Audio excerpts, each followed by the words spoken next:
কাজ শুরুর আগে, কাজ পাওয়ার আগে, টেন্ডার বক্সে টেন্ডার পেপার সাবমিট করার আগে কমিশন দিতে হয়। ত্রিপুরার মধ্যে কোনো পেদা হয়েছে না কোনো জায়গার কোনো ব্যক্তি এই পর্যন্ত না সরকারি মাধ্যমে কোনো ব্যক্তি বলতে পারবে বিপ্লব দেব তার কাছ থেকে কোনোদিন 1 টাকা কমিশন চেয়েছে। খোদ মন্ত্রী, ত্রিপুরা রাজ্যের মৎস্য দপ্তরের মন্ত্রী অন্যান্য দপ্তরে যান, তিলক জড়িয়ে আছে। তিনি ইলেকট্রনিক্স মিডিয়ার সামনে, নিউজ পোর্টাল, রাষ্ট্রীয় সমাচারের সামনে স্বীকার করছেন তাদের সরকারের মন্ত্রীদের, তাদের দলের বিধায়কদের সোর্স কি, কাহা তক কে দিব এই টাকাটা। তো দেখো, এটা খুব ওপেন সিক্রেট। এই সময়ের মধ্যে সরকারের যারা জনপ্রতিনিধি আছে, আমাদের সোর্স কি, মাঝে মধ্যে কন্ট্রাক্টর কাজ করছে, 2-4 টাকা করে 2-4-5 টাকা দিয়ে যায় না, ওইটি সমস্যা না আমরা কাছে। এই তো প্রায় 7.5 বছরের বিজেপি জোট অপশাসন থেকে আমরা অন্তত এটা বুঝতে পেরেছি, এই শিক্ষাটা নিতে পেরেছি,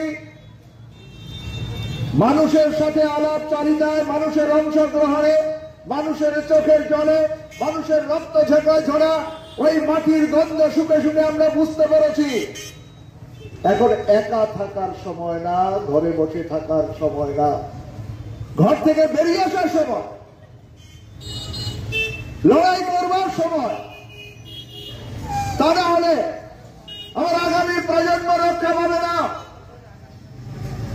আগামী প্রজন্মের কাছে বিজেপি জোট সরকার, কেন্দ্রের বিজেপি নেতৃত্বাধীন এনডিএ সরকার সন্ত্রাস, হিংসা, নারী নির্যাতন, ধর্ষণ, অপহরণ, লুট এবং সর্বোপরি মন্ত্রীর স্বীকারোক্তি থেকে বলতে বাধা নেই, নাম বলতে বাধা নেই, কেন বাধা থাকবে?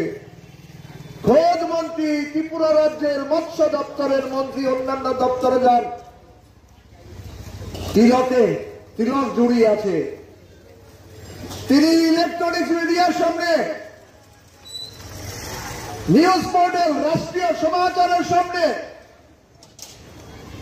স্বীকার করছেন তাদের সরকারের মন্ত্রীদের, তাদের দলের বিধায়কদের সোর্স কি, কাহা তক কে দিব এই টাকাটা।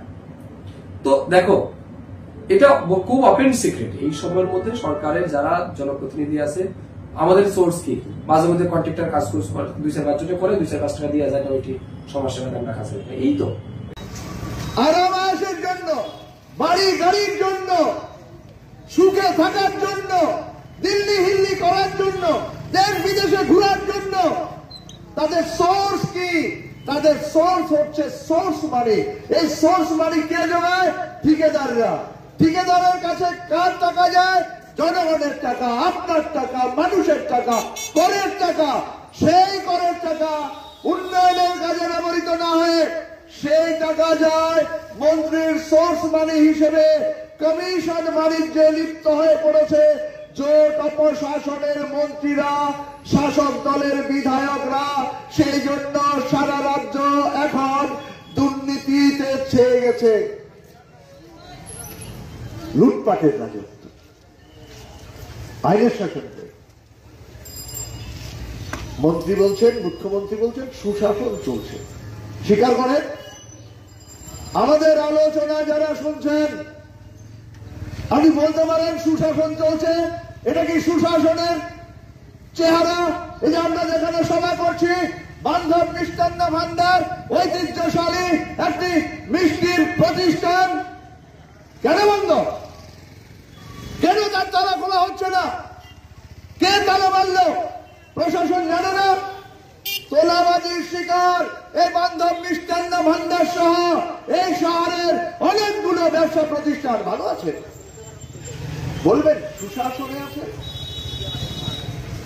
সুশাসনে থাকলে ওই কর্মকে 3 মাসের শিশু, উপজাতি মা, তাকে বিক্রি করতে হচ্ছে মাত্র 10,000 টাকার বিনিময়ে।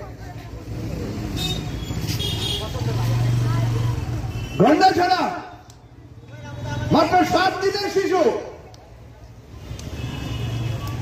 মা তাকে লালন পালন করেছেন 9 মাস 10 দিন। মা তাকে জন্ম দিয়েছেন। মায়ের সাথে সন্তানের যে নারীর সম্পর্ক, সেই নারীটা কাটার পর সেই নারীও শোকায়নি।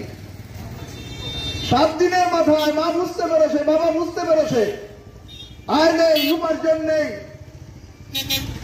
কাজ নেই, পেটে ভাত নেই, অপুষ্টিতে ভুগছে গোটা পরিবার। সদ্যজাত শিশুকে লালন পালন করতে পারবে না, সদ্যজাত শিশুকে খাবার মুখে তুলে দিতে পারবে না, শ্রেয় তাকে অন্য মায়ের হাতে তুলে দেওয়া, বিনিময়ে যে টাকা পাবে সেই টাকা দিয়ে অন্তত পরিবারটাকে রক্ষা করতে পারবে কিছুদিন। 7 দিনের শিশুকে বিক্রি হয় এই বিজেপির জোট অপশাসনে।